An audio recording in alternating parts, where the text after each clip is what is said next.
Okay, Chapter 7, Cash and Receivables, Part 2, and we're going to look at accounts receivable. Now we have three types. We have accounts receivable, notes receivable will be in the next part, and we have other receivables, which are minor. So another thing to remember is we actually have the general ledger, which shows you the total for accounts receivable, but this is tied to the subsidiary ledger, which lists accounts by customer name to track customer payment history. It must tie to the general ledger. Accounting for uncollectible accounts. Bad debt expense is a selling expense caused by uncollectible accounts. Uncollectible accounts reflect a cost associated with selling goods and services. Companies that make sales on account expect the benefit of granting credit to customers outweighs the cost. So the benefit is we reach a wider range of customers. The disadvantage is they may not pay us. Now, we have two methods. One is the direct write-off and the allowance method.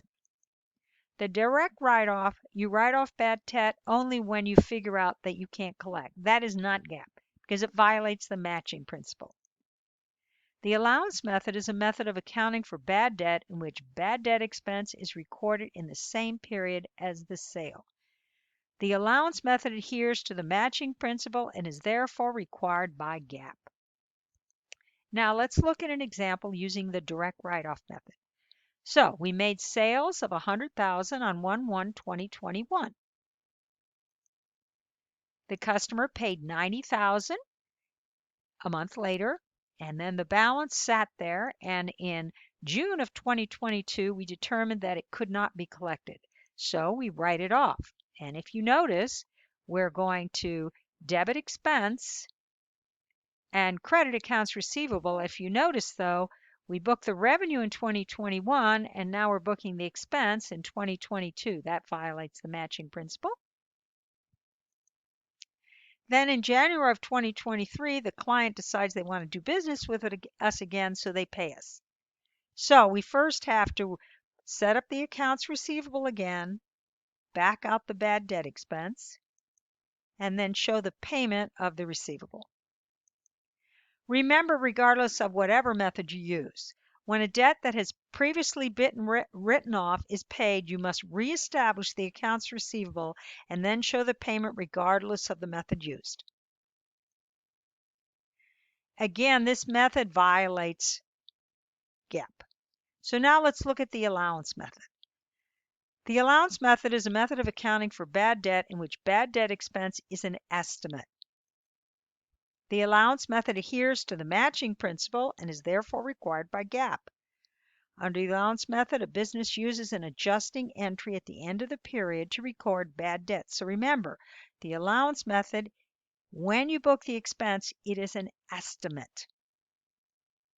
Because the business does not know which customers will eventually not pay, it must estimate the amount of bad debt expense.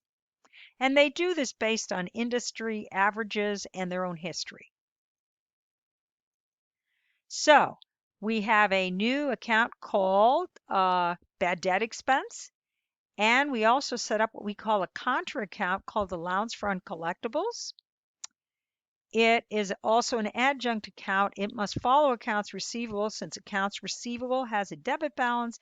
Allowance for uncollectibles, normal balance is a credit. So you would show accounts receivable less allowance for uncollectibles, you get net receivable. Now, sometimes when you look at financial statements, all they show is net receivable because they really don't want you to know how much they allow for uncollectibles. Shows the amount of receivables expected not to be collected. That's what the allowance for uncollectible accounts shows. When accounts receivable and allowance for uncollectibles is added together, that's how you get net realizable value. That's what you think you're going to get. Now, to estimate the amount of bad debt expense, a customer must use its past bad debt experience, and a lot of it has to do with what's going on in the economy. So, for instance, based on the last year and a half with COVID, the percentage probably would be pretty high. So, we have two methods, percentage of sale and aging of accounts receivable. We'll start with percentage of sale, also known as the income statement method.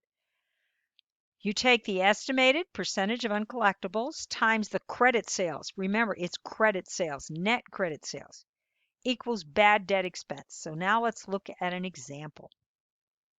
All right, we have a company that had total sales of 700,000.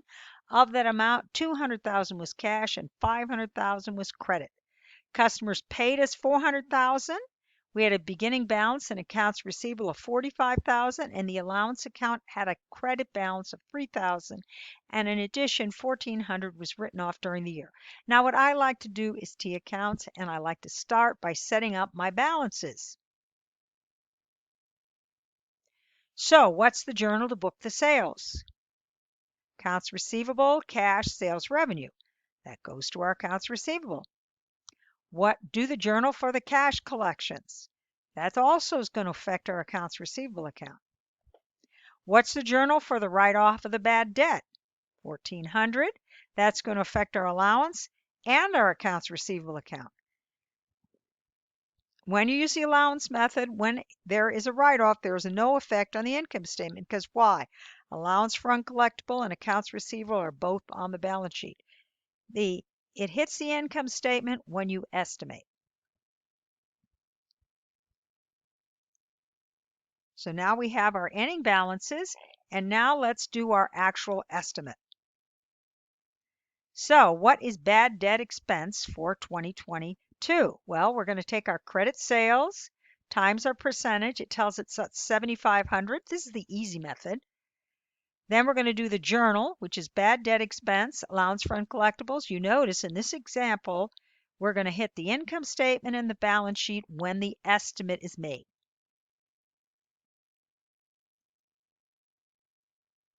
What are the net accounts receivable? It's going to be 134,500. Remember that the allowance for uncollectible is a contra asset account, so the normal balance is a credit. And when you use the allowance method, when there is an actual write-off, there is no effect on the income statement. Now let's look at aging of receivables. Each receivable is grouped by date based on how long it's past due. Each age group is multiplied by its estimated bad debt percentage. Rule is the further it's out there or the longer it's been outstanding, the higher chance you're not going to get your money. Estimated bad debt for each groups are totaled, added together, and that tells you what the ending balance should be in the allowance for uncollectible. Now let's take the same example, but use the aging of accounts receivable method. So we've done our journal entry for our sales, and we've written off our bad debt. Now we can do our estimate based on aging of accounts receivable. So here's what we have. Of the 143,600, 80,000 is 1 to 30 days. 34,000 is out there, a little more. 24,000 is more, and we have over 60 days of 5,600. If you notice, those percentages go up as the time goes by. So we take those times, our numbers, and we add them up, and it tells us the ending balance. And allowance for uncollectibles should be 6,880. So what is bad debt expense? Bad debt expense is what the amount we need to enter to get our balance up to 6,880. So we don't know our bad debt expense yet. So based on this, we need bad debt expense of 5,280 so that it will end up with a balance of 6,8880 in our allowance for uncollectible account. So here's our journal entry. And when we add those up, we get 6,880, which is what we estimated it should do based on our aging of receivables.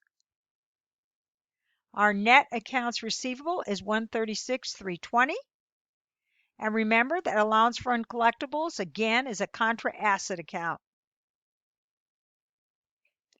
So as a summary, if you do the direct write-off, you have no adjustment at the end of the period. You only write off when you actually have an entry, and it affects the income statement and the balance sheet.